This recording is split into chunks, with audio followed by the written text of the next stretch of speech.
जय श्री राम दोस्तों। उम्मीद है आप सभी अच्छे होंगे।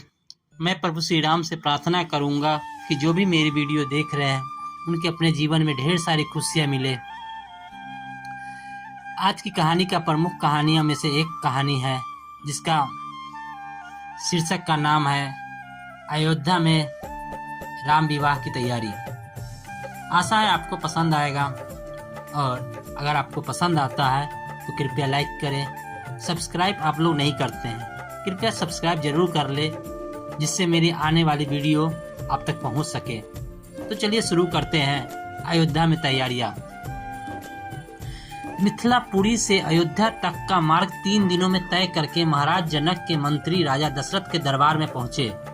रत्न जटित सिंहासन पर विराजमान महाराज दशरथ का सादर अभिवादन करने के पश्चात मिथिला के मंत्री ने कहा, हे राजन, मिथिला नरेश ने आपका कुशल समाचार पूछा है और महर्षि विश्वामित्र की आज्ञा से उन्होंने आपके पास यह संदेश भेजा है कि समस्त संसार को ज्ञात है कि मिथिला के राजा जनक की पुत्री सीता अत्यंत रूपवती, लावण्यमयी एवं समस्त सद्गुणों से संपन्न है। राजा जनक ने अपने यहाँ एक यज्ञ किया था।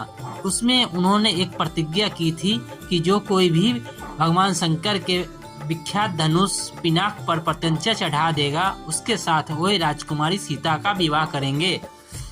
उस यज्ञ में महामुनि विश्वामित्र राम और लक्ष्मण दोनों राजकुमारों के साथ जनकपुरी पधारे। राम ने धनुष पर प्रत्यंचा ही नहीं चढ़ा दी बल्कि उस धनुष के 2 टुकड़े भी कर दिए। इस प्रकार उन्होंने अपने अद्वितीय पराक्रम से सीता को प्राप्त कर लिया है। अतः राजा जनक ने आपसे सादर अनुरोध करते हुए यह संदेश भेजा है कि आप अपने समस्त परिजनों, बंधु बांधवों, मंत्रियों एवं पुरोहितों तथा गुरु वशिष्ठ के साथ शीघ्र बारात लेकर मिथिला पधारने की कृपा करें ताकि राजकुमार श्री रामचंद्र के साथ सौभाग्य कांक्षिणी सीता का विवाह वैदिक रीति के से संपन्न हो सके और मिथिलेश कन्या के ऋण से उत्तीर्ण हो सके। इस शुभ संदेश को सुनकर महाराज दशरथ अत्यंत प्रसन्न हुए। राम लक्ष्मण की कुशलता एवं अद्भुत पराक्रम समाचार सुनकर उनका हृदय विभोर हो गया। वे मंत्रियों से मिलकर बोले, मंत्रीवर, हमारा हृदय राम और लक्ष्मण से मिलने के लिए बहुत व्याकुल हो रहा है, इसलिए आप शीघ्र ही परिजनों एवं दरबार के सभासदों के साथ जनकपुरी चलने की व्यवस्था कीजिए। समस्त बंधु बांधवों एवं राज्य के प्रतिष्ठित सेठ साहूकारों, विद्वानों आदि सबको बारात में चलने के लिए निमंत्रण पत्र भिजवाइए। सेनापति जी से कहिए कि वह शीघ्र चतुरंगिनी सेना को तैयार होने का आदेश दे।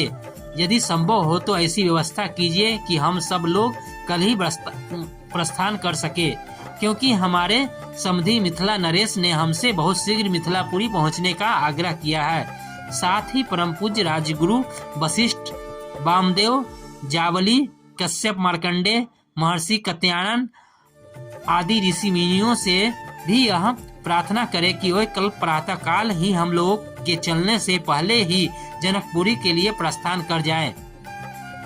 इस बीच में हम तीनों महारानियों को यह शुभ समाचार देने के लिए जाते हैं।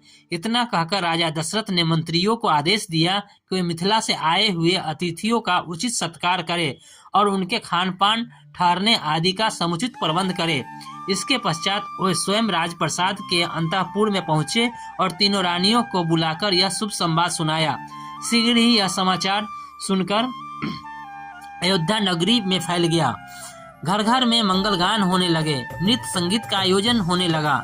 महाराज की आज्ञा पाकर मंत्रीगण तथा भृत्यगण विवाह की तैयारियों में जुट गए। जन जन के मन में अद्भुत उत्साह था। ऐसा प्रतीत होता था कि जैसे प्रत्येक व्यक्ति के भीतर विद्युत का संचार हो गया है। सभी लोग अभूतपूर्व द्रुत गति से समस्त कार्यों में संपन्न कर रहे थे। अर्धरात्रि होते होते चलने की सारी तैयारियां पूर्ण हो गई और दूसरे दिन दल बल के साथ राजा दशरथ रवाना हो गए। 4 दिनों तक चलने के पश्चात बारात मिथिलापुरी पहुंची। यह ज्ञात होते ही कि अयोध्या नरेश ऋषि मुनियों, मंत्रियों, परिजनों एवं अपनी संपूर्ण मंडली के साथ नगर के निकट आ पहुंचे हैं। मिथिला नरेश जनक अपने मंत्रियों, पुरोहितों, मुनियों, विद्वानों आदि को साथ लेकर उनकी आगवानी के लिए नगर के मुख्य द्वार पर जा पहुंचे। उन्होंने बड़े आदर के साथ राजा दशरथ की अभ्यर्थना करते हुए कहा, हे नृपश्रेष्ठ, आपके दर्शन करके मैं कृतज्ञ हुआ और आपके पदार्पण करने से जनकपुरी की भूमि धन्य हो गई। आप सीता को अपनी कुलवधू के रूप में स्वीकार करके मेरे वंश को सम्मानित किया है। यह मेरा अहोभाग्य है कि आज मिथिलापुरी में महर्षि वशिष्ठ, वामदेव, मार्कंडेय एवं कात्यायन जैसे परम तपस्वी महात्माओं के चरण पड़े हैं।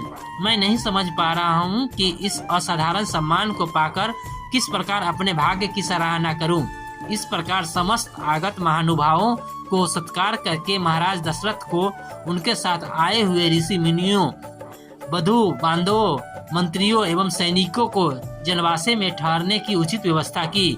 जलवासे में राजा दशरथ बहुत देर तक मुनि विश्वामित्र और अपने दोनों पुत्रों के साथ बैठे हुए उनके कृत्यों और पराक्रमों का विवरण सुनते रहे। इस विवरण को सुनकर कभी वे आनंद से रोमांचित हो जाते, कभी आश्चर्य से दांतों तली अंगुलियां दबाने लगते और कभी प्रशंसा से अपने राजकुमारों की पिट्ठी थपथपाने लगते। बातचीत करने के पश्चात भोजनादि से निर्मित होकर वे विश्राम करने चले गए। तो आज की कहानी आपको कैसी लगी कृपया कमेंट बॉक्स में जरूर बताएं और हमारी अगली वीडियो का इंतजार करें। बहुत जल्द मिलेंगे अगली वीडियो के साथ। धन्यवाद। जय श्री